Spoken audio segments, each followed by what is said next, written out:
రాష్ట్రంలోని ప్రతి కుటుంబాన్ని ఒక యూనిట్ గా ఫ్యామిలీ బెనిఫిట్ మేనేజ్మెంట్ సిస్టమ్ ను అమలు చేయాలని ముఖ్యమంత్రి చంద్రబాబు అధికారులను ఆదేశించారు. కుటుంబ సాధికారత కోసం ఈ వ్యవస్థను వినియోగించాలని సూచించారు. సచివాలయంలో ఫ్యామిలీ బెనిఫిట్ మేనేజ్మెంట్ సిస్టమ్ పై సమీక్ష నిర్వహించారు.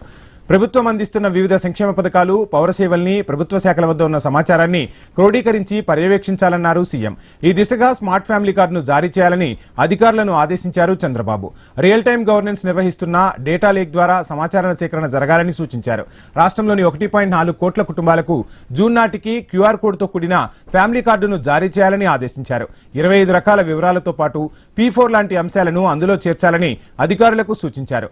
ఆర్టీజీఎస్ వద్ద ఉన్న సమాచారాన్ని ప్రామాణికంగా తీసుకుని ఇతర ప్రభుత్వ శాఖలు వినియోగించుకోవాలని, వ్యాక్సినేషన్, ఆధార్, FBMS ఐడి, కుల ధృవీకరణ, పౌష్టికాహారం, రేషన్ కార్డు, స్కాలర్షిప్, పెన్షన్లు సహా వేరువేరు ప్రభుత్వ పథకాలు, సేవలకు సంబంధించిన వివరాలన్నీ ఈ కార్డు ద్వారా ట్రాకింగ్ జరగాలన్నారు. కొన్ని పథకాలకు లబ్ధిదారుల ఎంపికలో ఎదురవుతున్న సవాళ్లు ఈ వ్యవస్థ ద్వారా పరిష్కారమవుతాయని అన్నారు. ఫ్యామిలీ కార్డును స్మార్ట్ కార్డుగా జారీ చేయాలని ముఖ్యమంత్రి ఆదేశించారు. ఒకే కార్డు ద్వారా పౌరులు అన్ని ప్రభుత్వ సేవల్ని పొందేలా, పథకాలు ప్రజలందరికీ అందేలా చూడాలన్నారు.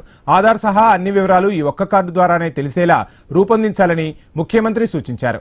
2026 జనవరి నాటికి పూర్తి సమాచారాన్ని క్రోడీకరించి జూన్లోగా కార్డులు పంపిణీ చేసేందుకు చర్యలు చేపట్టామన్నారు. ఇక ఆ దిశగా అడుగులు వేయాలని సీఎం చంద్రబాబు అధికారులకు ఆదేశాలు జారీ చేశారు.